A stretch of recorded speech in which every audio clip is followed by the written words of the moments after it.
Yeni kamasali esi jinjama yinko amla diwa jinjambinya jijin sasidom. Konyo chanda mera bono ni biso jini naya jandro ni jinya jinjan yoko ato naya oni chibi. Yoka kate chonye yang nani gano nunya soso kuzi kuga mo bibi naya basi. Mandis.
Tadana Yoni, Nithamaya, Masa Kunakuna. Cosa the great Tandoya Conse, Agumi, Leonavito, Mone, 2013 ခုနှစ်ဇွန်လ30ရက်မန္တလေးတိုင်းဒေသကြီးပြင်ဦးလွင်ခရိုင်ပြင်ဦးလွင်မြို့တာဝုမဟာကန္နာယုံကျောင်းတိုက်ပြင်ဦးလွင်မြို့စစ်တကယ်သူခမ်းမအတွင်းပရမအကျဉ်းမျိုးနယ်လုံးဆိုင်ရွှေရည်နိကာယဝိနည်းလောကစာတော်ပြန်ပွဲနှင့်ဆန္ဒရေးဖြင့်ဆင်းကျင်းပပြုလုပ်အပ်သည့်ဓမ္မသဘင်အခမ်းအနားဝယ်ဟောကြားအပ်သောဝိနည်းတိမသာသနာတည်ပြီးအကြောင်းတရားဒေသနာတော်ဒီကနေ့ညဓမ္မသဘင်အခမ်းအနားကိုရွှေဘုန်းတော်သခင်ရှင်တော်မြတ်ဘုရား၏မဟာကရုဏာတော်ကိုအာယုန်ပြုကတိကျဖွဲ့ဆိုအပ်သော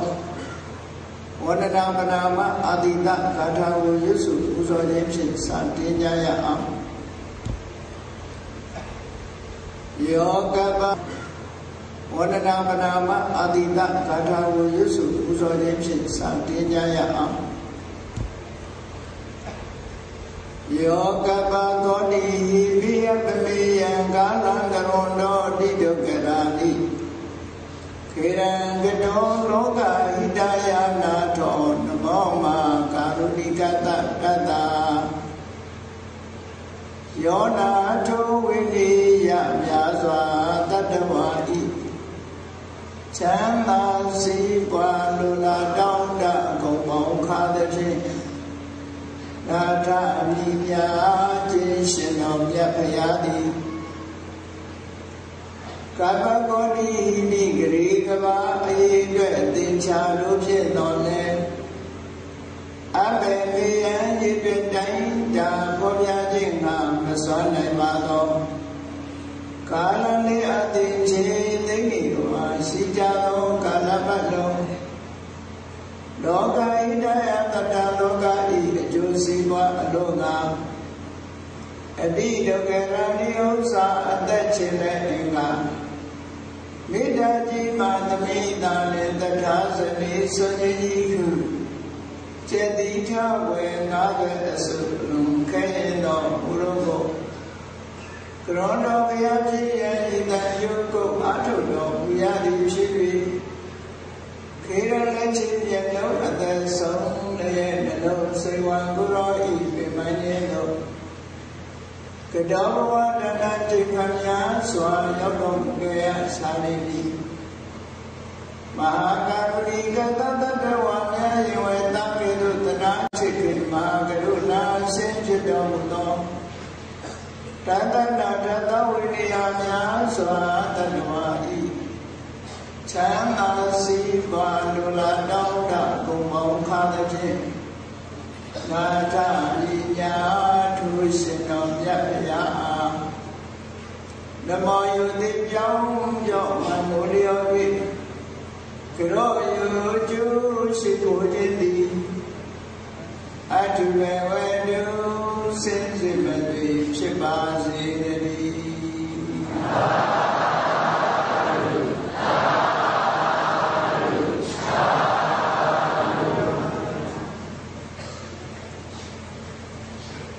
ဝိနည်းတိမ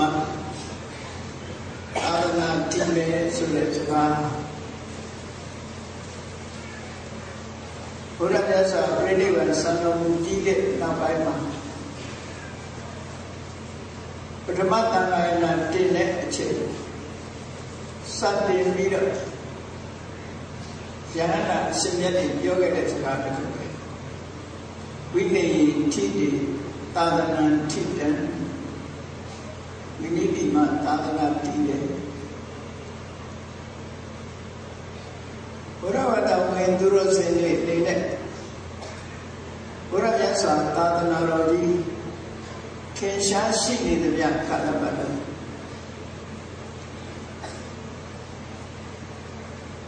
လူပြည်နတ်ပြည်လို့ဆိုတဲ့ချမ်းသာဒုက္ခရနိုင်တဲ့ဘုံလေးနိဗ္ဗာန်လို့ဆိုတဲ့တဏှိဒုက္ခအငြိမ့်ကြအပြည့်အဝရှိတဲ့တရား Nếu là láng cháu mà rồi đó mà bị bệnh vào như là quên để đi được nếu sao vậy sâu mặt rồi đầu tiên là nè đầu tiên là khỏe trang đi rồi đầu tiên là người sống bộ đầu tiên là người lâu khổ sống mà trên mềm chết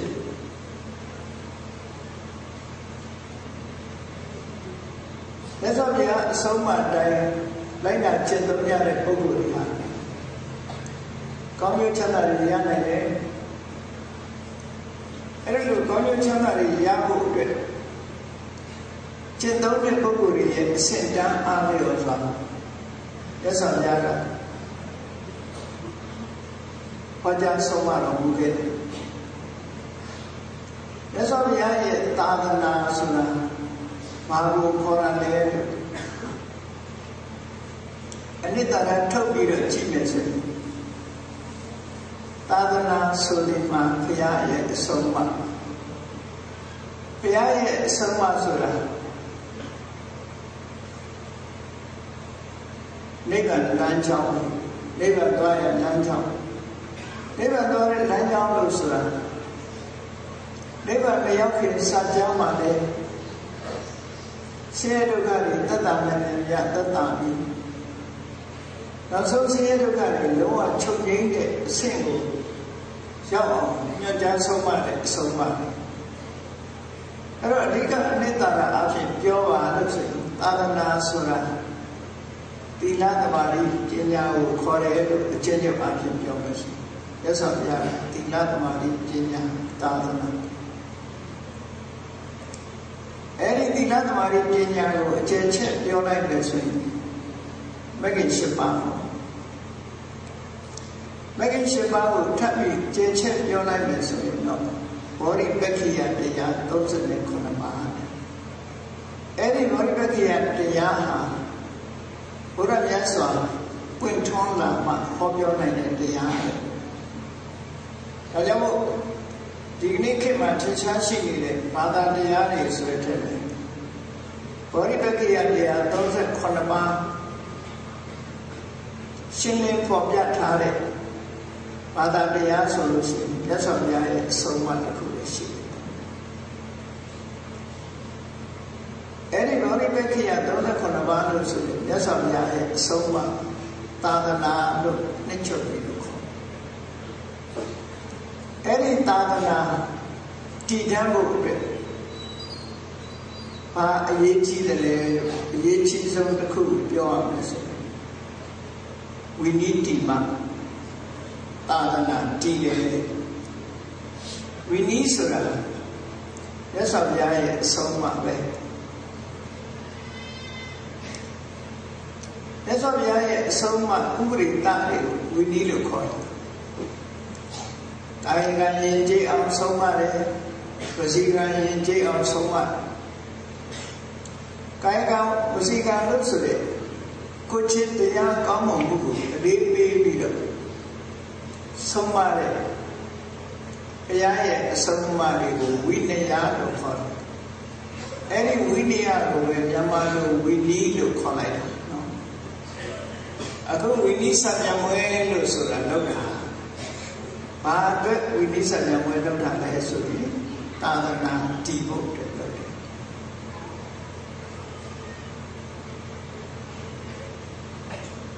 သာသနာတည်ဖို့နဲ့ဝိနည်းတည်တာနဲ့ဘယ်လိုသက်ဆိုင်တယ်လဲလို့ဆိုလို့ရှိရင်အများကြီးသက်ဆိုင်တယ်ဒီကနေ့ခေတ်လွန်ခဲ့တဲ့နှစ်ပေါင်း2600က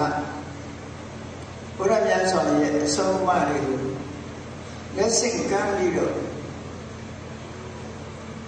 တင်ယူပို့ဆောင်လာခဲ့တာတွေဘယ်သူတွေလဲလို့ဆိုရင်ဝိနည်းစည်းကမ်းတိုင်းကျင့်သုံးနေထိုင်ကြတဲ့တန်ခါတွေပဲဖြစ်တယ်ပေါ့နော်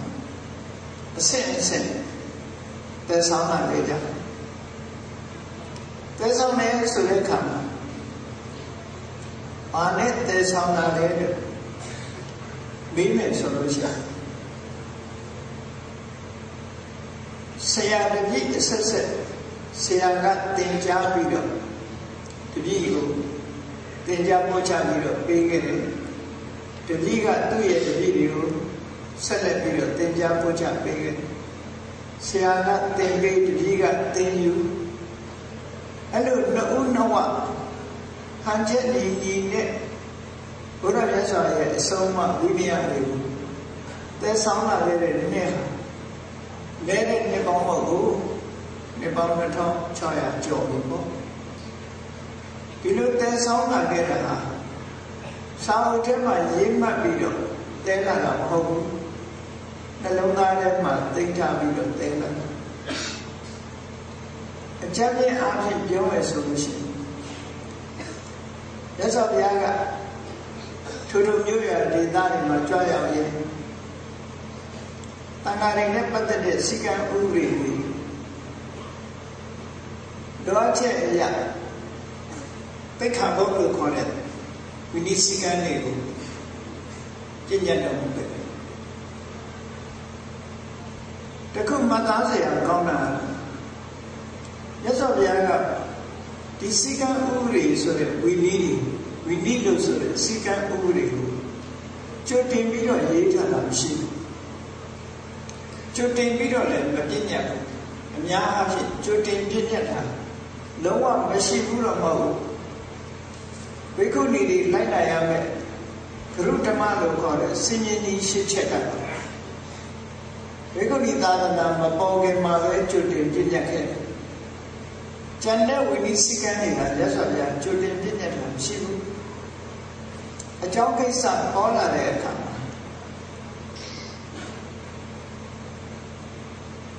အလုံးတက္ကရာတွေကိုစုံစည်းစေပြီးအကျိုးတဲ့အကြောင်းနဲ့ရှင်းလင်းပြသပြီးတဲ့အခါမှာဝိနည်းစီကံဥပဒေတစ်ခုကိုထုတ်ပြန်ပြီးတော့သတ်မှတ်ပေးလေးရှိတယ်။ဘာဖြစ်လို့ကြိုတင်ပြီးတော့ဝိနည်းတွေမပြည့်ညတ်တယ်လို့ဆိုလို့ရှိရင်ကြိုတင်ပြည့်ညတ်ခြင်းအားဖြင့်ဖြစ်ပေါ်လာနိုင်တဲ့အရာတွေကပါလို့ကြိုတင်ပြည့်ညတ်ခြင်းအားဖြင့်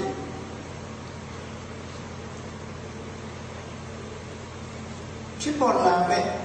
အခြေအနေတွေမပေါ်ခင်ကြိုတင်ပြည့်ညတ်ခြင်းအားဖြင့်ဒီဝိနည်းစီကံရဲ့လိုအပ်ချက်မပေါ်လွင်မဲ့ဖြစ်တယ်ပေါ့ဥပမာရှင်းရှင်းပြောရမယ်ဆိုရင်ယောဂမပေါ်ခင်ကနေယောဂကိုကုသရဲဆိုတာသိတယ်ရှိယောဂပေါ်လာတဲ့အခါမှာထိုယောဂကိုရောက်ခဲ့အောင်ကုသထို့တူပဲတန်ခါအဖွဲ့အစည်းတွင်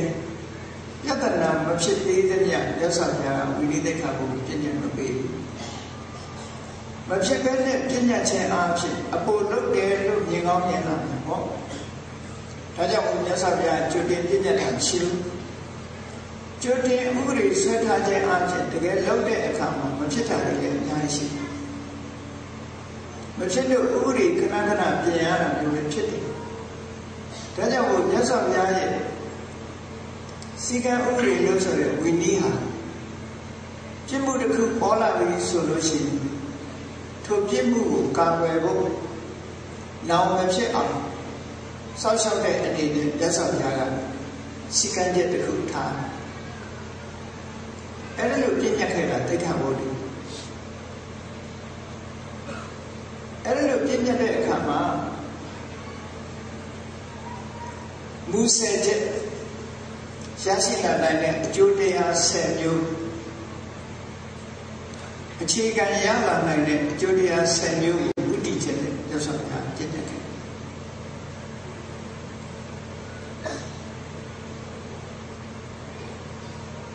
ဒီနေရာမှာဘုရားမြတ်စွာရဲ့မျှော်မှန်းချက်ဟာဒီစီကံတွေထားခြင်းအပြင်ရရှိလာနိုင်တဲ့အကျိုးတရားတွေကြာကြာနာရှင်းပြပြီးတော့မှဝိနည်းသိက္ခာပုဒ်တွေကိုပြည့်ညတ်ခဲ့တာအခြေခံ10ချက်ရှိတယ်အဲ့ဒီအခြေခံ10ချက်ဖြစ်ပေါ်လာနိုင်တဲ့အကျိုးတရားတွေဝိနည်းသိက္ခာပုဒ်ပြည့်ညတ်ခြင်းအပြင်နံပါတ်1ကတန်ခါတုတ်ထု အဖွဲ့အစည်းကြီးတရားလုံးကစီကံရှိတာကောင်းတယ်ဒီဥပဒေလိုအပ်တယ်အများကနေတောင်းဆိုလာအများကလက်ခံနိုင်တဲ့အနေအထားမျိုးဖြစ်ပေါ်လာရဥပဒေဆိုတာ by force နဲ့လောရဘူးလို့ပြောဆိုလို့ပေါ့အဆမ်းရတန်ခါတုတ်ထုတယ်တန်ခါအဖွဲ့အစည်းတစ်ခုလုံးကရှိတဲ့နဲ့ကောင်းပါတယ်ဆိုတဲ့အများကနှစ်သက်တဲ့လက်ခံတဲ့ဥပဒေမျိုးအဲ့ဒါမျိုးဖြစ်စေရမယ်လို့ဆိုတဲ့ရွှေချက်ကတစ်ခုပဲနောက်ဒုတိယကတန်ခါဖာတုစိကံတဲ့လုံးလိုက်တာနဲ့တကယ်နဲ့ဒီဖွဲ့စည်းကြီးထဲမှာပါဝင်တဲ့ပုဂ္ဂိုလ်တွေဟာစိကံဥပဒေရနေဖို့ထိုင်ဖို့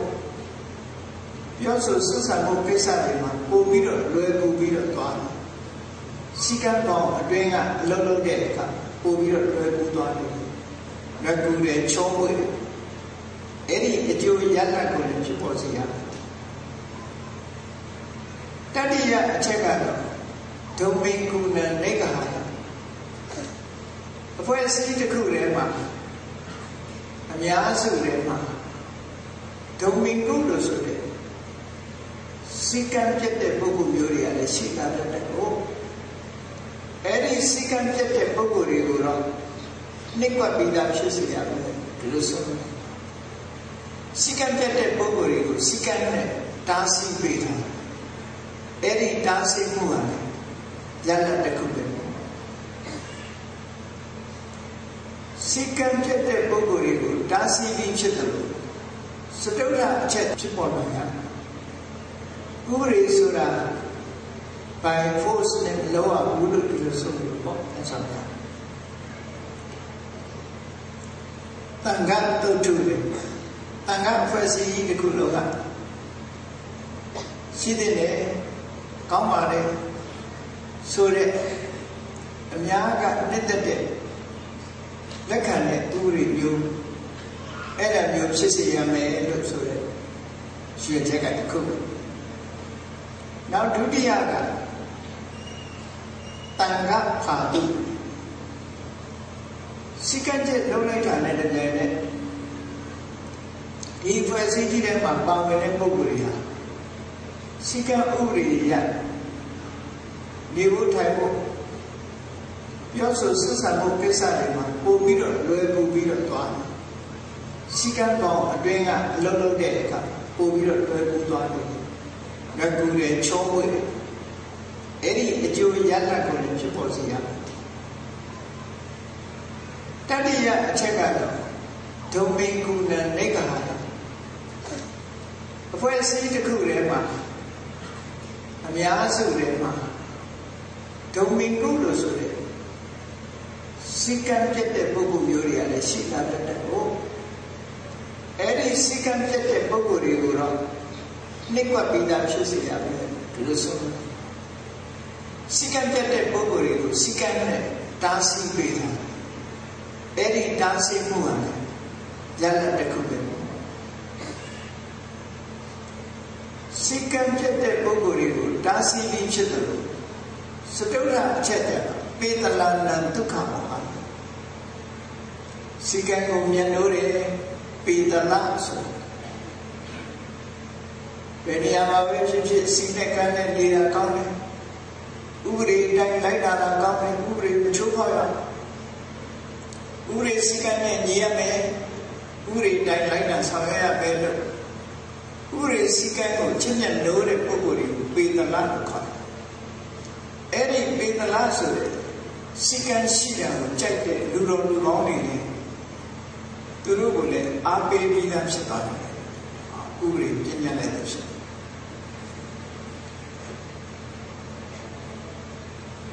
နောက်ပင်စမမြောက်ကြတာပါလို့ဆိုဟောဒီဝိနည်းစိကံချမှတ်ပြီးတော့ပြညာပေးခြင်းအဖြစ်ဒိဋ္ဌဓမ္မိကံနံတံဝရံအာတဝနံတံဝရာယ မျက်မှောက်ဘဝမှာကြုံတွေ့လာနိုင်တဲ့ဆင်းရဲဒုက္ခအမျိုးမျိုးကိုလည်းပဲကြိုတင်ပြီးတော့ပိတ်ဆို့ရဖြစ်ရမယ်ဆိုလိုတာကဖြစ်လာမယ့်အန္တရာယ်ကိုကြိုတင်ကာကွယ်ထားတာ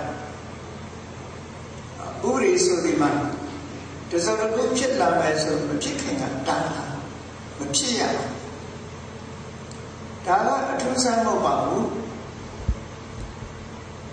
မိသားစုနဲ့နေတဲ့ပုဂ္ဂိုလ်တွေကိုယ်သားကိုယ်သမီးကိုတစုံတစ်ခုတွေမှားပြီးတော့အန္တရာယ်ဖြစ်မှာဆိုတဲ့နေရာနဲ့ဒီနေရာမသွားနဲ့ဒီလူနဲ့မပေါင်းနဲ့ဆိုတာတွေပြောရတာပဲလေအဲ့ဒီသဘောပဲသွားမယ်ပေါင်းမယ်ဆိုလို့ရှိရင်မလိုလားအပ်တဲ့ဟာတွေဖြစ်လာတတ်တာဟုတ်အဲ့ဒီမလိုလားအပ်မဲ့အရာတွေဖြစ်မလာအောင်ကြိုတင်ပိတ်ဆို့ထားတာဖြစ်ပေါ်လာမယ့်ပြဿနာတွေကိုကြိုတင်ပြီးတော့ပိတ်ဆို့ထားဖို့ဒီလိုဆိုတော့စัจ जा မြောက်ကပါလို့တံပရာယိကာနာအာတဝါနာပဟာနာယပฏิฆာတာတံပရာယိကာဆိုခုမဖြစ်သေးဘူးနောက်မှဖြစ်လာနိုင်မယ်နောက်ဘဝရောက်လာလို့ရှိရင်ဒုက္ခတွေရောက်နိုင်တယ်ကိုယ်ချစ်တရားဖြစ်ပြတဲ့ပုဂ္ဂိုလ်ဟာအခုလောလောဆယ်မဖြစ်သေးဘူးနောက်အချိန်ကြီးဖြစ်လာတဲ့အခါကိုယ်ချစ်တရားပြတ်ပါမှုရဲ့ဓာတ်တွေကိုခံရလိုက်မယ်အဲ့ဒီခံရမယ်ဆိုတဲ့အခြေအနေဆိုးတွေကိုလည်းမဖြစ်ပေါ်ဖို့ကြိုတင်တားဆီးထားတာဥပဒေစည်းကမ်းတစ်ခုဟာအန္တမကောင်းတဲ့ရည်ရွယ်ချက်တွေသက်သာပြရဲ့ဝိနည်းစည်းကမ်းဆိုအန္တမမှတ်သားစရာကောင်းဟုတ်နောက်တစ်ခုကတတ္တမမြောက်ကအပ္ပတနာနံပတ္တနာယဘုရားမြတ်စွာရဲ့တတိတာဝကတဏ္ဍာတွေနဲ့ပတ်သက်ပြီးတော့စိတ်ဝင်စားမှုမကြည်ညိုသေးဘူးဆိုတဲ့ပုဂ္ဂိုလ်တွေလည်းစိတ်ဝင်စားလာမယ်ကြည်ညိုလာဆိုဒီအဖွဲ့အစည်းတရားကိုတို့ကကောင်းတယ်လို့မထင်တဲ့ပုဂ္ဂိုလ်တွေကလည်းထူးခြားတဲ့အဖွဲ့အစည်းတစ်ခုပဲလို့စိတ်ဝင်စားလာတာစိတ်ထဲမှာ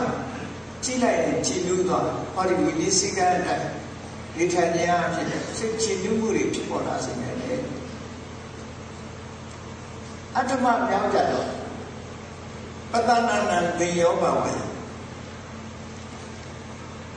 ငါကစိတ်ဝင်စားပြီးတော့စိတ်ထဲမှာကြည်နူးနေတဲ့ပုဂ္ဂိုလ်တွေဟာပို့ပြီးတော့အတက်တယ်ရောပို့ပြီးတော့ကြည်ညိုလာနိုင်တယ်စိတ်ထဲမှာစိတ်ကြည်နူးလာနိုင်တယ်ဟောဒီအချက်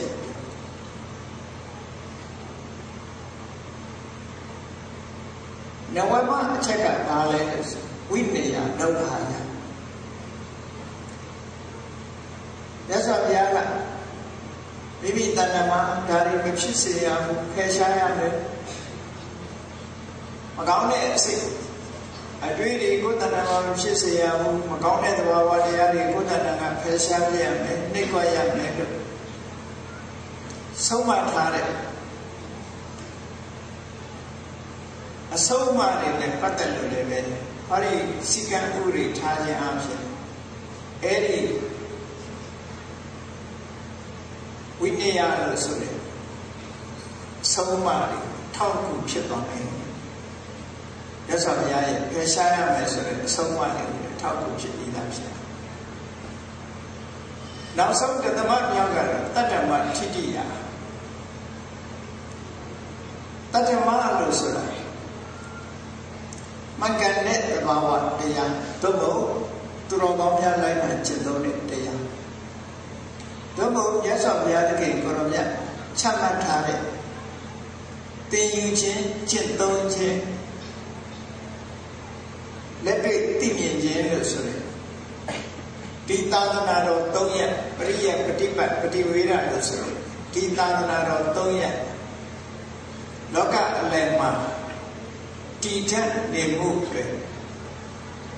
ထောက်ကူဖြစ်တယ်။ဟောရသော်ဘုရားပြည့်ညတ်တဲ့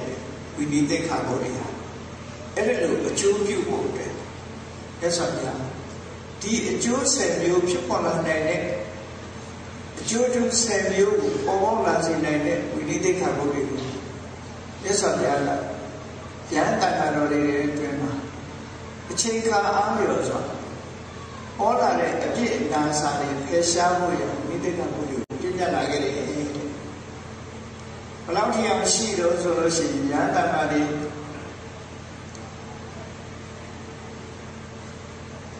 တလနဲ့နှစ်ချိန်လာပြီးနေတိုင်းလာပဲနေတိုင်းတဏှာတဏှာမှာရှိတဲ့တန်ခါတွေအလုံးစုပေါင်းပြီးတော့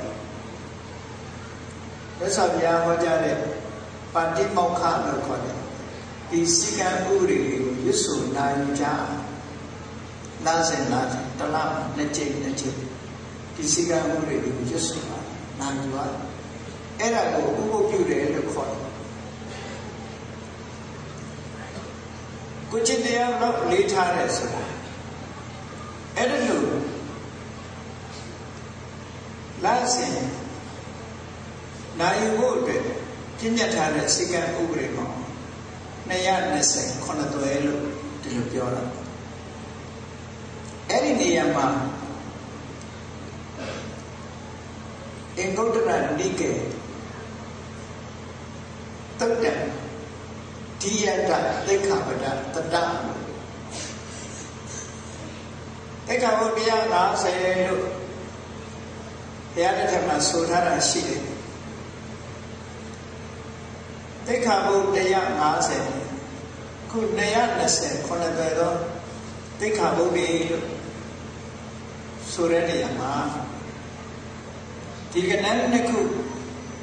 ကွာခြားနေခြင်း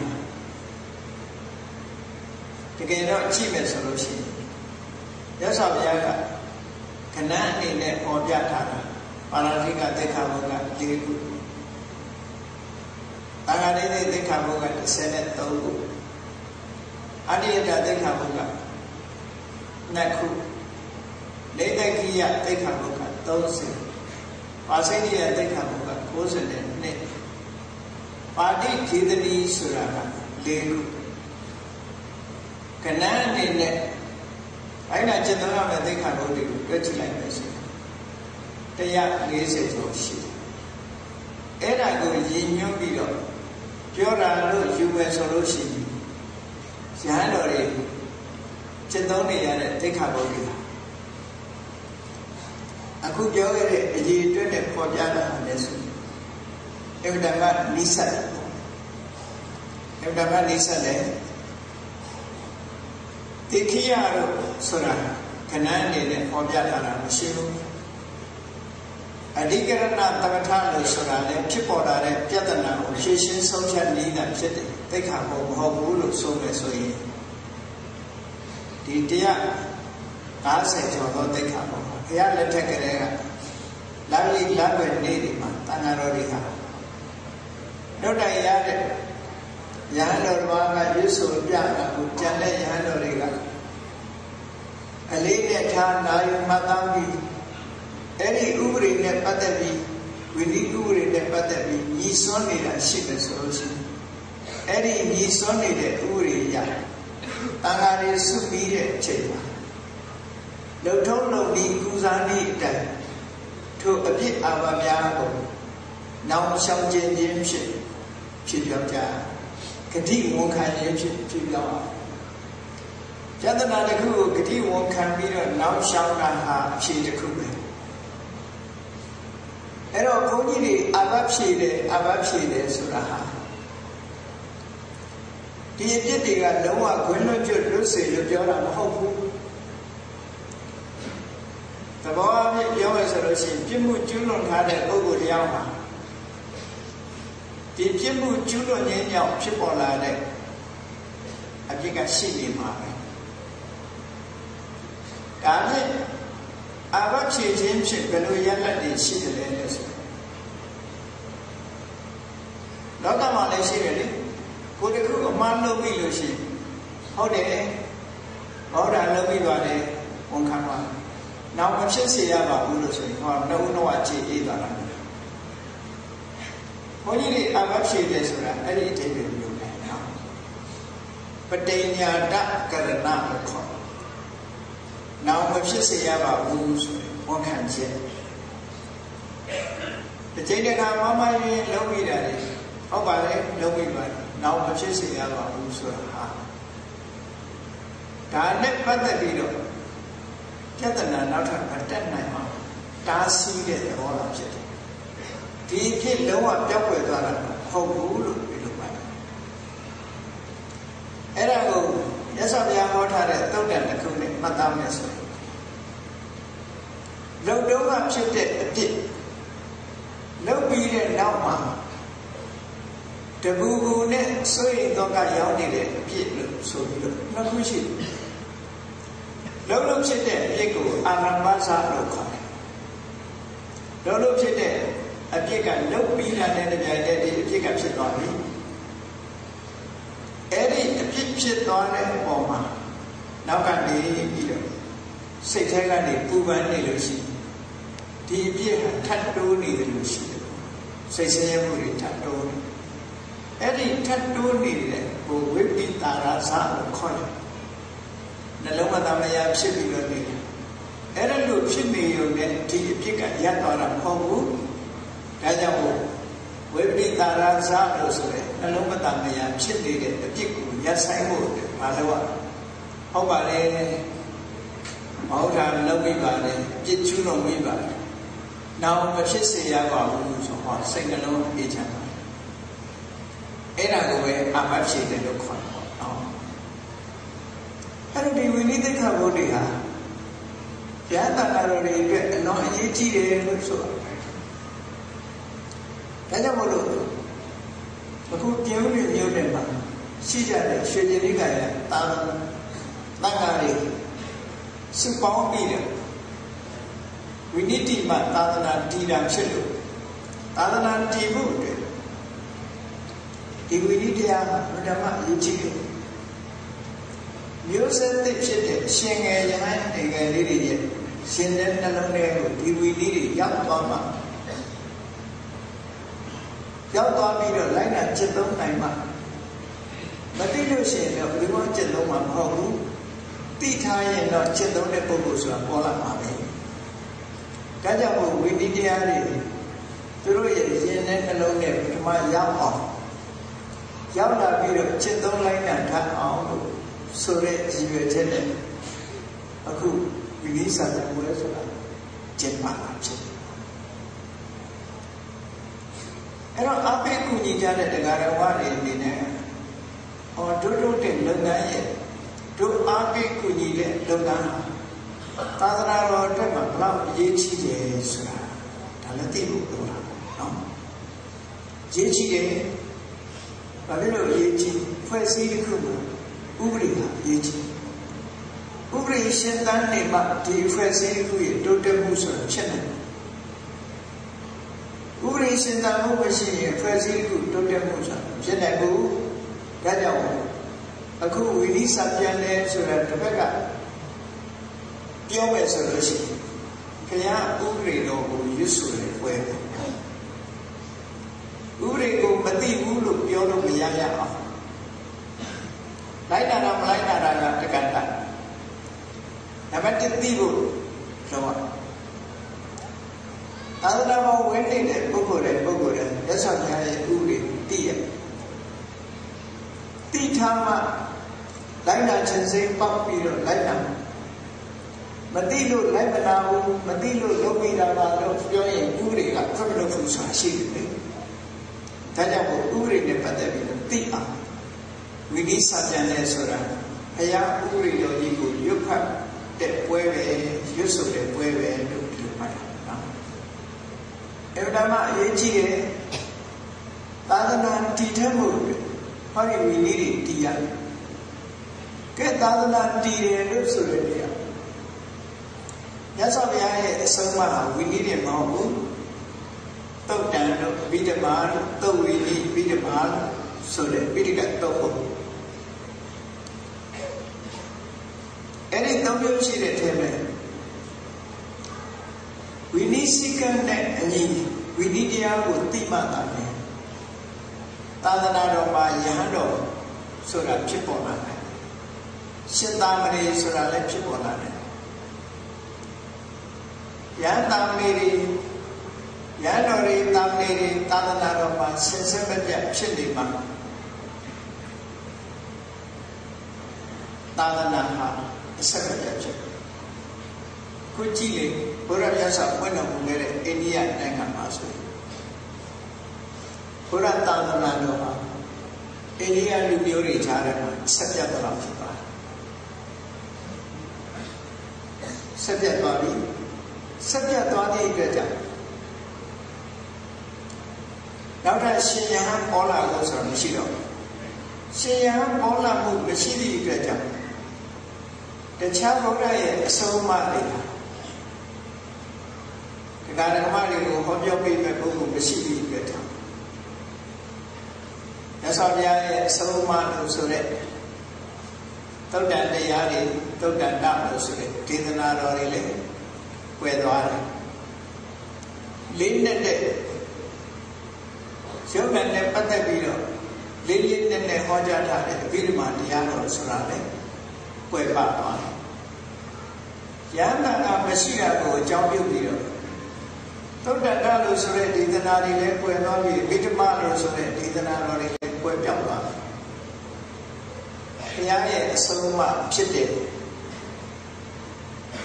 မဂ္ဂင်၈ပါးသို့မဟုတ်ဗောဓိမဂ္ဂင်ရဲ့တရား38ပါးဆိုတာမတည်ထနိုင်တော့မတည်ထလို့ရှိရင်နိဗ္ဗာန်ဆိုတဲ့လမ်းကြောင်းကြီးဟာပိတ်ဆို့ပြီးသားဖြစ်သွားတယ်နိဗ္ဗာန်လည်းကားကြီးကပွင့်လျက်မရှိတော့ဘူးနိဗ္ဗာန်လမ်းကြောင်းမှာပျောက်ဆုံးသွားနိုင်တယ်အဲ့ဒါကြောင့်မို့လို့ဝိနည်းတိမသာသနာတည်တယ်လို့ဆိုတဲ့တရားအဲ့ဒါပြောတယ်ဘုန်းကြီးတို့အိန္ဒိယနိုင်ငံရောက်တော့ကအဲ့ဒီအိန္ဒိယနိုင်ငံမှာအခုနယူးဒေလီမြို့ရဲ့ပတ်ဝန်းကျင်မှာရှိတယ်တောရွာတွေရှိတယ်အဲ့ဒီတောရွာတွေမှာဘုရားဘာသာဝင်လက်ကျန်နေရှိတယ်သို့တော်လည်းဘုရားဘာသာဝင်လက်ကျန်နေတယ်ကဘုန်းကြီးကျောင်းဟောင်းနေရာကြီးတွေရှိတယ်ဘုန်းကြီးဆိုတော့မရှိတော့မရှိတဲ့အတွက်ကြောင့်ရွာသူရွာသားတွေကဘာသာသာသနာနဲ့ပတ်သက်ပြီးတော့ဥဆောင်ပေးတဲ့ပုဂ္ဂိုလ်မရှိတဲ့အတွက်ကြောင့်ဘုရားတရားဆိုတာမသိတော့ဘူးသူတို့အနေနဲ့တချို့ဆိုရင်တခြားဘာသာဝင်မဟုတ်တော့တော့မှဘုရားဘာသာဝင်ဆိုတာဘယ်လိုအနေထားရှိတယ်လဲဘုရားရဲ့အဆုံးအမဘာလဲဆိုတာမသိသည့်အတွက်ကြောင့်လမ်းကြောင်းနေတဲ့လူတွေလိုဖြစ်ကုန်ကြတယ်အဲဒီပုဂ္ဂိုလ်တွေရှိတယ်ဆိုတာမြန်မာပြည်ကပညာသင်သွားတဲ့ယဟန်တော်တစ်ပါးရဲ့ပြောပြချက်အရဘုန်းကြီးတို့ကြားသိရတယ်ဘုန်းကြီးမှတော့သိတယ်သူတို့ကိုယ်တိုင်လည်းဘုရားဘာသာလို့ပြောတယ်သို့တော့ဘုရားတရားတန်ခါအကြောင်းဘာမှလို့မသိတော့တဲ့အနေအထားမျိုးရောအဲ့ဒါလို့သာသနာဆိုတာကွယ်မသွားနိုင်တယ်အဲ့ဒါလို့ကွယ်မသွားခြင်းမရှိအောင်ဝိနည်းတရားတည်နေတဲ့များကလပ်ပါလို့သာသနာဝန်ထမ်းရှင်ယဟန်ဆိုတာဒီဆက်လက်ပြီးတော့ရှိနေမှာဖြစ်ပါတယ်သာသနာဝန်ထမ်းရှင်ယဟန်တွေဆက်လက်ရှိနေတဲ့များကလပ်ပါလို့ဘုရားမြတ်စွာရဲ့အဆုံးအမတွေနာယီမှန်သားပြီးတော့ကြားသိပြီးလိုက်တာကြည့်ပြကြုပ်ကိုအထုံနိုင်ကြမှာဖြစ်ပါတယ်အေးဒါကြောင့်ဝိနည်းတရားတော်ကိုတည်ကြအောင်ရှင်းလို့ကြိုးစားကြတယ်ဝိနည်းတိမသာသနာတည်တယ်ဆိုတာအဲ့ဒါပြောတာအဲ့တော့ဝိနည်းတိကဟာဘုရားသာသနာတော်ရဲ့အခြေအမြစ်တည်တဲ့ဖို့ပဲအရေးပါတဲ့အရာတစ်ခုအဲ့ဒီအရေးပါတဲ့အရာတစ်ခုကိုဘုန်းကြီးတို့တွေကိုယ့်ရဲ့လက်ထက်မှာထိမ့်သိမ်းဆောက်ရှောက်မှုမပြုကြဘူးဆိုလို့ရှိရင်မြတ်စွာဘုရားသာသနာမှာကြောက်ပဲသွားနေတာပဲအဲကြောင့်မို့ ရင်နိကာယလို့ခေါ်တယ်သံဃာဝိ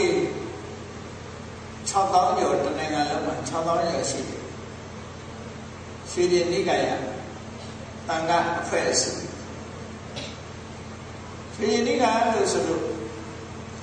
တခြားသံဃာတွေနဲ့မတူကွဲခြားပြီးတော့ဝိုင်းခိုင်းကွဲပြားနေတာလားလို့ဆိုဒီလိုဆိုလို့လားဟုတ်ပါရမနိုင်ငံတော်မှာကာကွယ်ရေးနဲ့ပတ်သက်ပြီးတော့ဆောင်ရွက်နေကြတယ်ပြည်သူ့တပ်မတော်ဆိုတာကြီးရည်သူ့ဌာနတွေရှိကြတယ်ကြီးတဲ့မှာလည်းပဲလေယုံတက်တယ်ဆိုတာရှိတယ်သာသနာတော်မှာလည်းပဲနိကာယလို့ဆိုရဲဆရာတွေရဲ့ခေါင်းဆောင်မှုအောက်မှာအစုလိုက်မျိုးတွေရှိတယ်သို့တော့တစုနဲ့တစုအယူဝါဒကွဲပြားပြီးတော့ခိုင်းကွဲသွားတာဒီလိုဆိုတာဟုတ်ခိုင်းကွဲသွားတာမရှိဘူးအလုံးဟာညီရင်ကိုတည်းချစ်ချစ်ခင်ခင်နဲ့လက်တွဲကြတယ်လှုပ်ဆောင်ကြတယ်သာသနာရေးဘာသာရေးကိစ္စတွေမှာအလုံးဝိုင်းဝန်းဆောင်ရွက်ကြတယ်ခွဲခြားခြင်းမရှိဘူးသို့တော့ဆိုင်ရာကိစ္စလေးတွေမှာမိမိတို့ဆရာစင်ဆက်အရာစီစီလုံးလုံးနဲ့ပြုလုပ်ကြတာရှိတယ်ပေါ့အဲ့ဒီမှာအခုမြန်မာနိုင်ငံမှာရှိတဲ့တန်ခါတွေထဲမှာရွှေရင်နိကာယလို့ဆိုတာဖွဲ့စည်းတစ်ခုပေါ့တန်ခါအလုံးနဲ့မှာဖွဲ့စည်းတစ်ခုပြီးနေရက်တယ်နိုင်ငံတော်သံဃာ့မဟာနာယကဆိုတာအလုံးပါဝင်တဲ့ခိုင်ပေါင်းစုပါဝင်တဲ့ဖွဲ့စည်းကြီးအဲ့ဒီဖွဲ့စည်းအောင်မှာတီတီတန်းတန်းမိမိသက်ဆိုင်ရာခိုင်စည်းရင်းတွေတိုင်းလိုက်တာကျင့်သုံးရတဲ့ဖွဲ့စည်းတစ်ခုအဲ့ဒီမှာတနိုင်ငံလုံးမှာဝိနည်းစာပြန်ပွဲတွေ200ကျော်လောက်ရှိ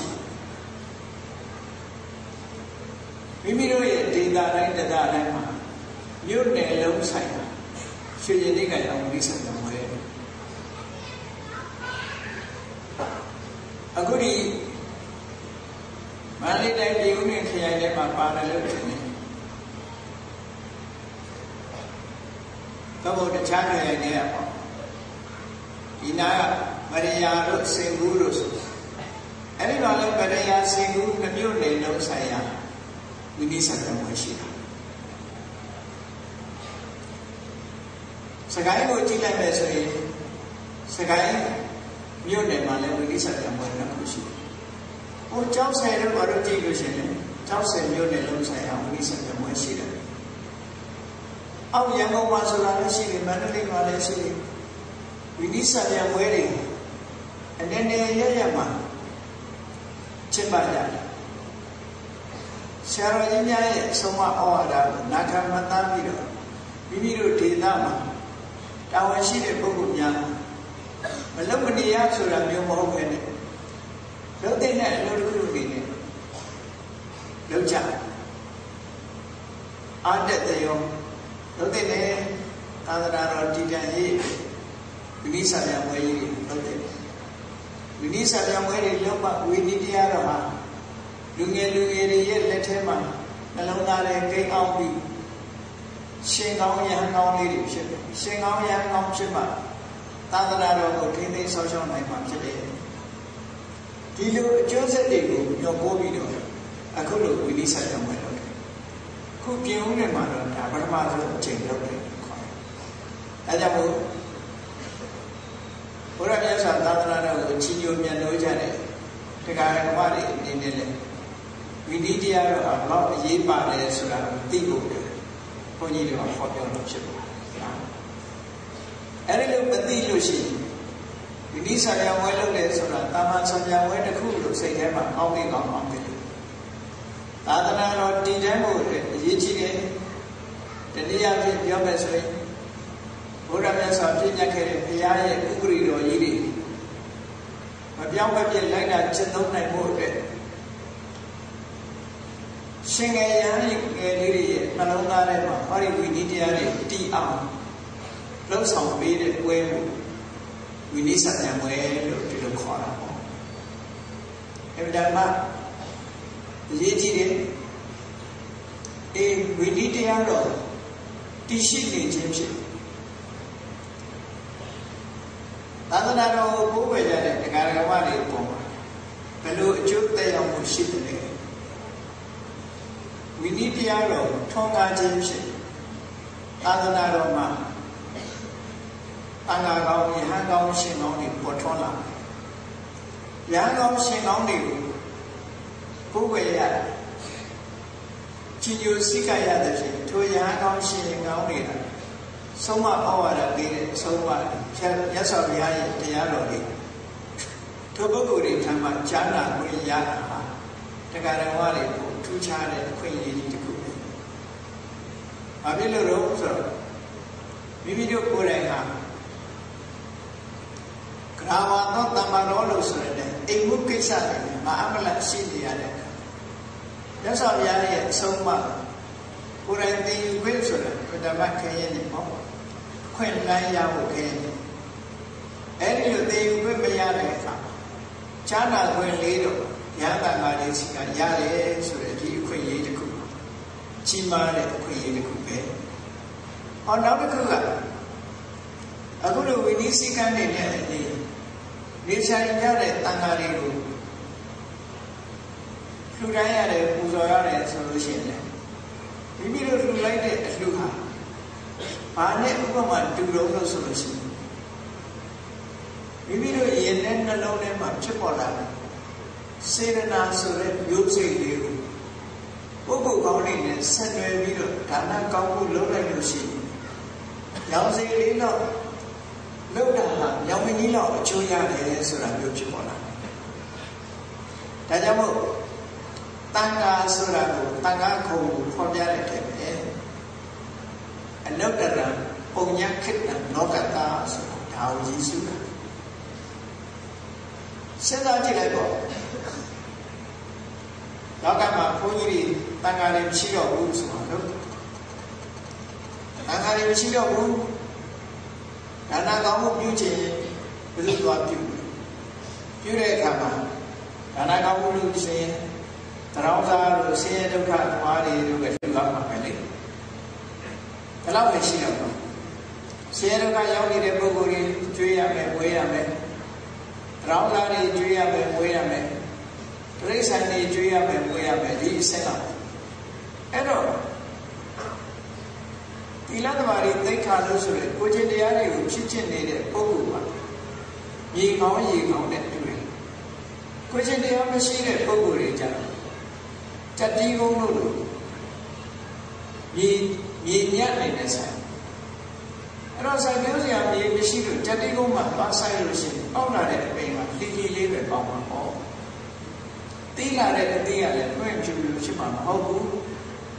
gì ngóng sang chơi mà sáng đấy thì để cho cô sai điều đó giờ này để tin này là chip bỏ lại để cho đi ăn mà em đang ăn nè ba để nhỏ ấy đấy là bộ sai là chú sĩ cái rồi gì có để lá là chủ đề tăng á phải xin đi à tăng ra đâu mà thiên sáng sĩ đi mà cứ được có một tiêu đồ sĩ thôi cứ được có một chú đi ăn giá rồi phải chú này đấy cái gì bộ tăng á cũng số để thêm đấy apakanam pikaranam vipula phala padila bakaranina số apakanam pikaranam nene li lâu rồi cô lâu rồi nene li rồi biểu gì thì gì về sai lại vipula phala padila bakaranina giá là để chú trẻ rồi nhà gì không để lấy xe ra gì thế bên đây chỉ có về thế gì thì gì về sai ấy thì thế gì thì gì cả đi gì có mà không là để thế bên nhà thế tí hả thâu đóng mất cả giá thì được sự là không đó cứ tôi đi ai chưa sự là có lúc hẳn nên đi về nhà gì anh này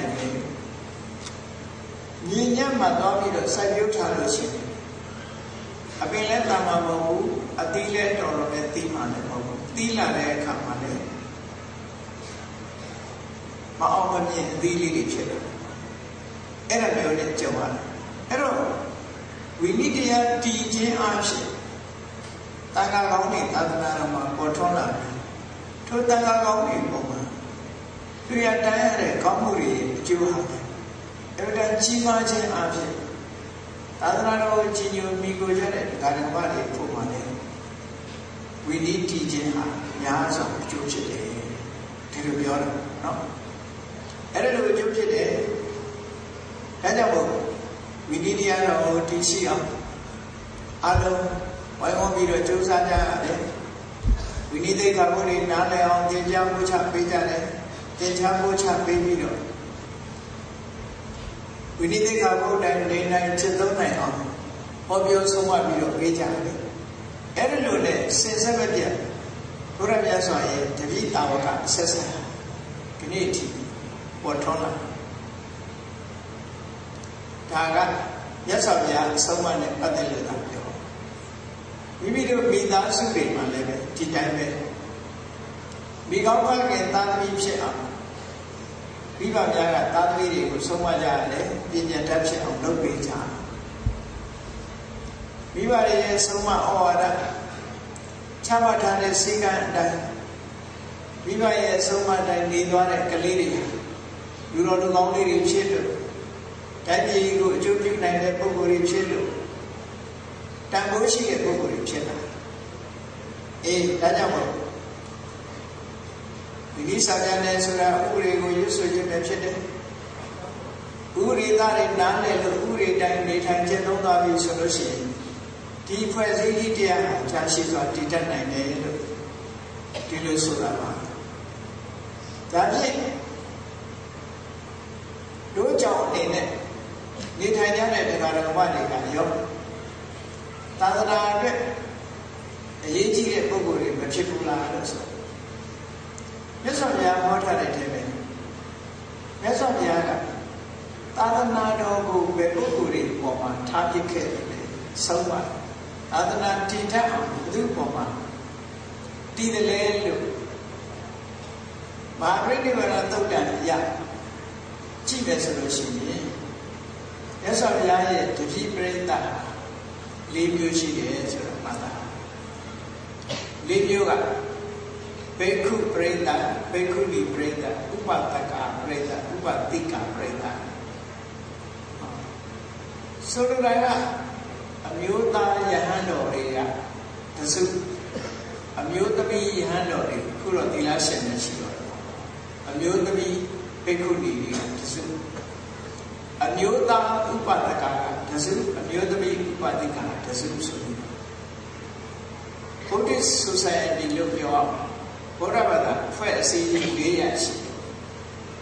thì lễ nhà hà tháo cái như lễ của tự phải nhớ sau nhà này sau mà đi trên đầu nhà này phải xây dựng lễ nhà nhớ sau nhà cô này cô gà thì sẽ gà một bên cha này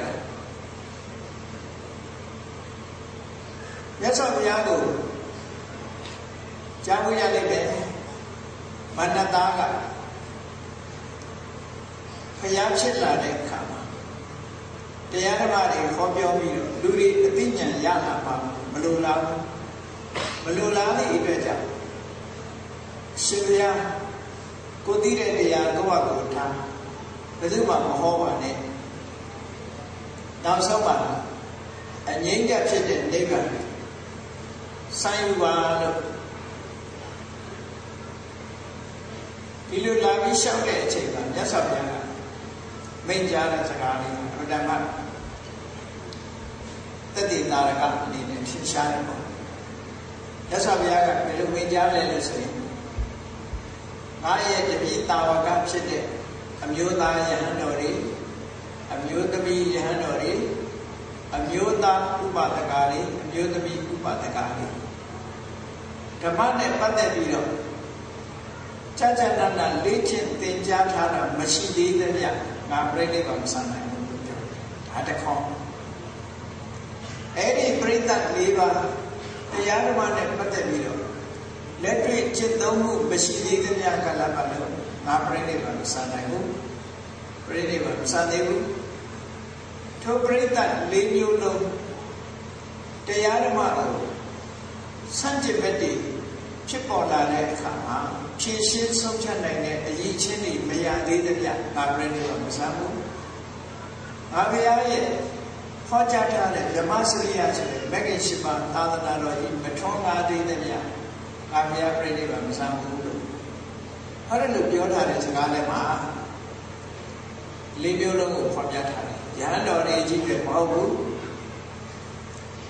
အမျိုးသားယဟန်အမျိုးသမီးယဟန်အမျိုးသားဥပါဒကအမျိုးသမီးဥပါဒကဒီပရိသတ်၄မျိုးစလုံးတရားတော်နဲ့ပတ်သက်ပြီးတော့ဘုဒ္ဓကရှိတဲ့ပုဂ္ဂိုလ်တွေဖြစ်ဖို့လိုတယ်တဲ့မိမိတို့သိယူမှတ်သားဖို့လိုအပ်တယ်သိယူမှတ်သားထားတဲ့အတိုင်းလက်တွေ့ကျင့်သုံးတဲ့ပုဂ္ဂိုလ်တွေဖြစ်ဖို့လိုတယ်လက်တွေ့ကျင့်သုံးနေကြတာဖြစ်ရမယ်ဖြစ်ပေါ်လာတဲ့ဘုရားရဲ့အဆုံးအမနဲ့ဆန့်ကျင်ဘက်တွေရှိလို့ရှိရင်လည်းအဲ့ဒီဆန့်ကျင်ဘက်အယူအဆတွေကိုတွန်းလှန်ဖယ်ရှားပြီးတော့အမှန်တရားကိုထွန်းကားအောင်ပြောနိုင်တဲ့အရေးချင်းတွေရှိရမယ်။ရသော်ဘုရားရဲ့အဆုံးအမသာသနာတော်ကြီးဟာအဆုံးအမတရားတော်ကြီးဟာကမ္ဘာအနှံ့လူသားတွေရဲ့ချမ်းမှာပြည့်နှံ့ပြီးသားဖြစ်ရမယ်လို့ဟောဒီရည်ရွယ်ချက်ကြီးရှိတယ်အဲ့ဒီရည်ရွယ်ချက်ပြည့်မီအောင်အတွက်ဘုန်းကြီးတို့တွေဘာလုပ်ရမလဲလို့ဆိုသာသနာတော်တည်ရဖို့အတွက်အခုလိုဝိလိပြန်စာမဝဲကြီးတွေလုပ်ပေးဖို့လိုတယ်ကျမ်းသာကားတွေအတွင်းမှာဝိနည်းတရားတော်တွေပြန်ပွားလာမှတခြားတရားတော်တွေလည်းယက်တည်လာနေမှာဘာဖြစ်လို့လဲဆိုတော့သာသနာတော်ရဲ့အသက်ကိုချင်းသိလာမှာဖြစ်တယ်လူတရားဓမ္မတွေရဲ့အသက်ဟာကိုချင်းသိလာမှာဖြစ်တယ်ကိုချင်းသိလာကိုအခြေခံလိုက်မှတမာတိဆိုတဲ့သာသနာပညာဆိုတဲ့သာသနာဒါတွေဟာတည်ကြတယ်ဖြစ်တယ်ကိုချင်းသိလာပြပြနေတဲ့ပုဂ္ဂိုလ်တရားဖို့စိတ်တည်ငြိမ်မှုရဖို့ဆိုတာမလွယ်ဘူးစိတ်တည်ငြိမ်နိုင်မှုစိတ်တည်ငြိမ်မှုမရတဲ့ပုဂ္ဂိုလ်ဖို့ယထာဘုဒ္ဓဉာဏတတနာဆိုတဲ့အသိပညာရဖို့ဖြစ်နိုင်ဘူးဟောဝိဇ္ဇအနေနဲ့ရသော်ပြဟောတာဒါကြောင့်မို့လူပဲဖြစ်ဖြစ်ရှင်ပဲဖြစ်ဖြစ်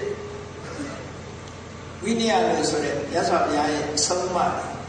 ကိုချင်းသီလတွေတည်အောင်ရှင်းဥစွာကြိုးစားအထောက်ကြရတယ်အဲ့ဒါနဲ့ပတ်သက်ပြီးတော့ပရိစ္ဆေသမုပ္ပါဒ်လိုပဲအကြောင်းတရားအစဉ်အဆက်ဖော်ပြထားတာဝိဇ္ဇအနေနဲ့ပြထားတာအဲ့ဒါမှမှတ်သားဖို့ကောင်းတယ်ဘုန်းကြီးတို့ဘုရားဘာသာဝင်သူတော်စင်တွေအားလုံးကြီးမှန်းကြတယ်နိဗ္ဗာန်ဆိုတဲ့အငြိမ့်ချက်ကိုရရှိဖို့အတွက်အရေးကြီးဆုံးကဘာလဲလို့ဆိုရင်မြတ်စွာဘုရားရဲ့အဆုံးအမဥပရိသတွေကိုလိုက်နာခြင်းပဲယဟန်တန်ဃာတွေဆိုရင်229လောက်သိက္ခာပုဒ်သီလနဲ့ဝါရိတသီလငါးပါးသီလသည်ဝါရိတသီလဟောနဲ့နန်းရှူရတဲ့အနတ်လျှာနဲ့လဲရတဲ့အရာခန္ဓာကိုယ်အထိတွေ့ရအပြင်ဘက်ကမလွတ်လားတဲ့အရာတွေမဝင်ရအောင်တကားပိတ်တယ်ကိုယ်တဏ္ဍာမှာမျက်စိနန်းတာတရားကိုယ်စိတ်ဆိုတာတွေကနေမလွတ်လားတဲ့လောဘဒေါသတွေမဖြစ်လာရအောင်ပိတ်ဆို့ပြီးလာအဲ့ဒီကိုချင်းသီလဆိုရင်ဝိနည်းနဲ့စိတ်ထဲမှာခြေလက်တော့ဘာဖြစ်လဲပီတိပတ္တတိထားတဲ့စိတ်ရောကိုယ်ရောငြိမ်းချမ်းလာဝမ်းသာရင်စိတ်ရောကိုယ်ရောငြိမ်းချမ်းလာတော့ဘာဖြစ်လဲပတ္တတိဒုက္ခထာယနေလို့ထိုင်လို့သွားလို့စားလို့အိပ်လို့အလုံးချမ်းသာအဲ့တော့မှစိတ်ထဲကပူပန်တာမရှိသေးတဲ့ကြောင့်ဒုက္ခစိတ်နှလုံးအေးချမ်းပြီးနေတယ်အဲ့ဒါလို့စိတ်နှလုံးအေးချမ်းတော့ဘာဖြစ်လဲဒုက္ခသမာဓိထာယစိတ်ကလေးငြိမ်းလာတယ်ဟောကြည့်သီလကနေပြီးဆက်နွယ်ပြီးတော့ကျိုးပြုလာဖို့ကြည့်ဒါကယဟန်နေတယ်သက်ဆိုင်တာမဟုတ်ဘူးအလုံးတကာလည်းပါတယ်ကိုသီလနဲ့ကိုသီလကနေစောင့်စည်းမှုကိုဖြစ်စေတယ်စောင့်စည်းလိုက်တာနဲ့တပြိုင်နက်ဟုတ်တယ်လေလောကမှာလည်းဥပဒေတစ်ခုကိုမချိုးဖောက်ဘဲနဲ့စောင့်စည်းထားတဲ့ပုဂ္ဂိုလ်တရားပါ Ubri Jam Ayi Kama, but Chimamshi. A city that Jamapi, Saint Alone agent, agent about it, one time about it, Egyptian dog, Koyoseo, Indian. Indian machine, Tuka, Chana. Chana, Babele, Tamadi, safety in Guya. Any safety in Guya, Tamadi Chilla, so Bachelet, Zeta Buddha, Yana Dana. A chip money, Yene, Tire, so Dinian Guya. A sinner, Yovese, Tamadi Yana, Yan. Any Tamuran Yana Dana Solana. A sinner, Yovese. We but the Nan, maybe at Danama. Todanama, Yonan, Namu Chile. Josura, Namo, Yonan and Naku, Omsa Lalu, Rabio, and Lubi Sari. Dinaku, the Guzi, Queta Lalusi, Mama Swan Ali, Woma Mobu. Think at that Tobula, think Hana de Yadiha. Tuatu, Mama Sanson, Naku, Oma Chili. Naigli would Chile. Naigli a battery net, Telemashine, Kariali net, a compound like that. Naigli the Kura, let that lady Twabi chain of Jonah. Let that lady that I Alabama belong Namu, then the Mashire can lady Alabama belong Namu, Penny and Sureha lady Alabama belong Namu, battery that I Alabama belong Namu, Alum Mousa like a chain of Jonah 9 years. And I look at it. Today, Tanamashi, Yudia and the other. Also, like it, Sagabio, Julie, Janet, look at kindness of Chilla. Holy the body, singing Tina, Zetam Ganya, Natana, and Maniela. Eddie and Maniela, they cut a bachile. Yonamati Harade, Boma, Aku, you chief. Tayaway Chinuwe, Chipo, Tayaway Chinuwe, Shamino, Madrido, Tayaway Chinuwe, Sura, Madridi, Ningwe Lade, Edajam, Yatamudan, Yanatana, Shi, Shonamati Harade, Boma, Tayasea Sura, Shamino, Tayamu, Shamri, Machete, Vida, Pedamuri, Piatan. Pedamu kept on a market. We both did. For you know that we are saying, Pedamuri, I don't want to get one. Pedamu Shini, during my talk to the city. Any talk I got Pedamu there. Pedamu, my parent and talk I got this. Raman Chilu. He got me Edlu. Look to Alushi, look to Ala, Tide, Athenian, and setting now so much Bacheles. And look at we won't have. Agu, Swelamu, Pedamu, Bashivene. Again, come young boots of it. They were Chana Tia, Redful Chana Tia. Shall she not again? Dama, Pia, so much. We need the Kapugan set. Kurijiame, Kujeti Lana, set with Yashi. Julia, he Dana would dare check it to the bread that Bondo. For either the day, Supani Yasa. Other hours 59 years, so you look at me. He will need such a way. We need a no, we need such a way. If Nama Yibale, other hours he cheated. A young crucial day, Cozy goes the watcher.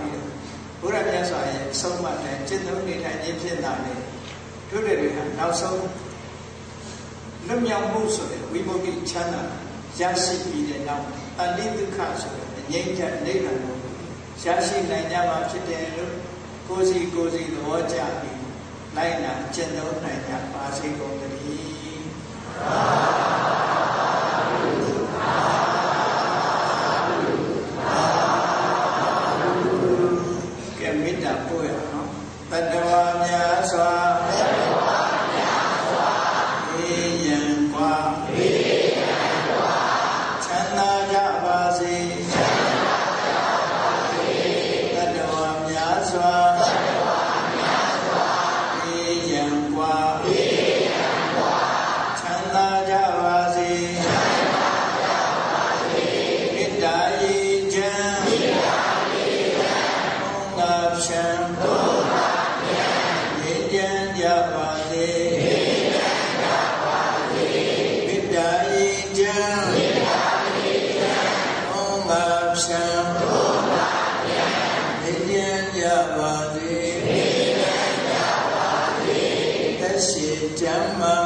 Sanda Devane Esi Jama Chanda Loya Sanda Devane Olanda Dukha Pingesa Mita Boni Dutingama Manotra Dita Vita Bawayandu Tukanaka Mita Boni Dutingama Subambu Midada Yabu Bawin Wilamini Yanin Shayu Bosomia Jenya Tavitan Jume Odo Notumia Zota Duadui Manotra Divian Chusin Ichilin the Yesin Jitin Sengalodi Hudoli Aji Edwina Duka Bela Sintara Ina Chita Taya Puelan Chala Duka Divudo Kubodra Javanduri Holanda Wanda Shimu Wumbo Luli Jibu Weju Puwenya Gomi Jibe Tukanaga Li Auli De Yoshe Tinjan Pidi Hudo Yananodi Bawayandu Kong Zombetri Chainan Vidi Japasi Gomneti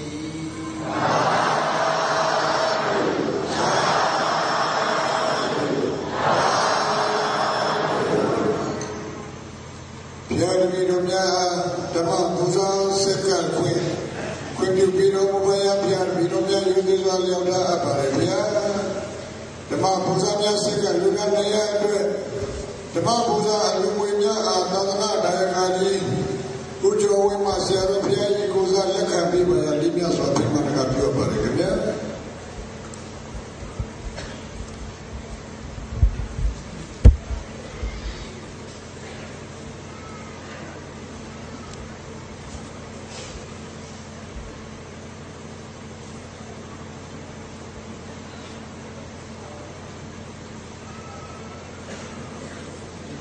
Sisinya,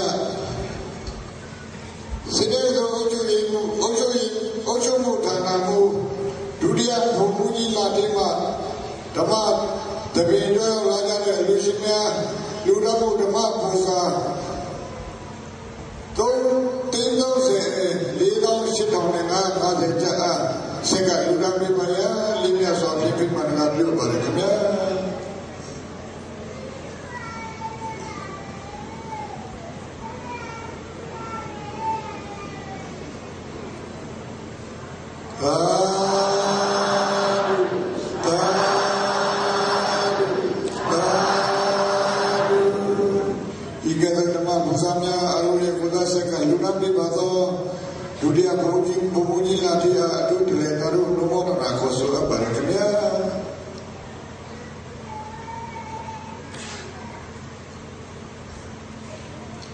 Sisinya penginyo manidanya karena dari kali ususu karena dari kamanya dotin deh tak kena awal demi kali email lagi dah cuma teman buza luna macam apa asal kalau luna ni kau yang lebih asal banyak apa reknya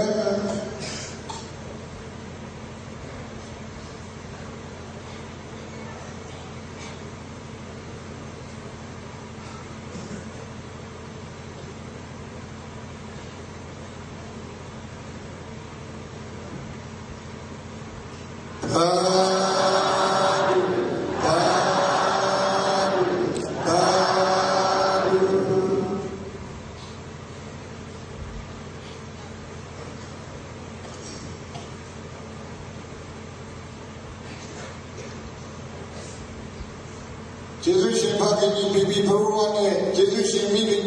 Bibi Perua, kau yang tu di lasi yosi saya ni tanya, jangan jangan kami mimi tu semua lupa berjatuh ni sekarang lupa dibayar ini asal banyak pada kena.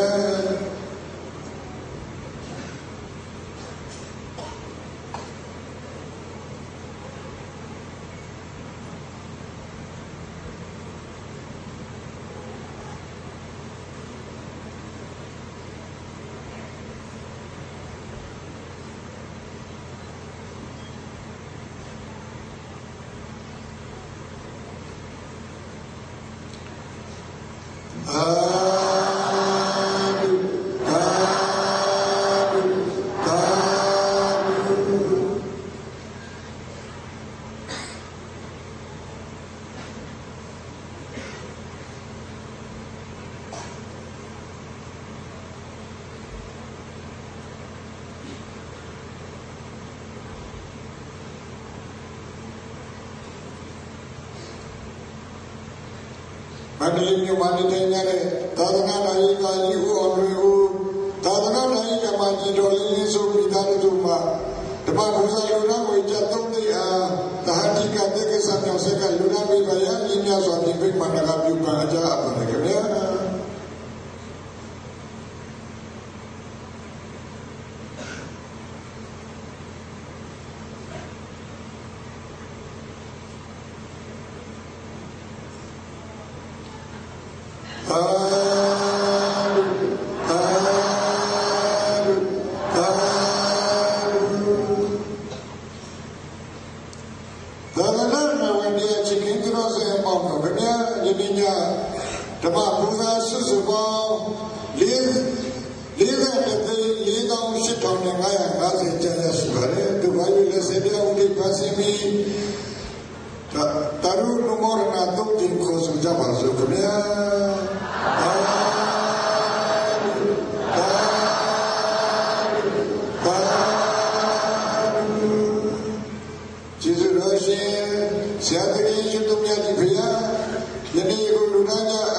Sirana Shavyarudi Dukha Khade Chunyayama Yanegani Jao Ataupan Shibazita Sumaya Kamui Apobagapo Abhipa Opwa Gadamama Sale Vadu Gavada Nadyama Tadwa Nyadua Nyamya Vinga Vagoi Udu Anya Udiyaja Gaunim Shive Usay Nipsha Chanda Jati Chitja Mali Gomnari Hãy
subscribe cho kênh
Ghiền Mì Gõ để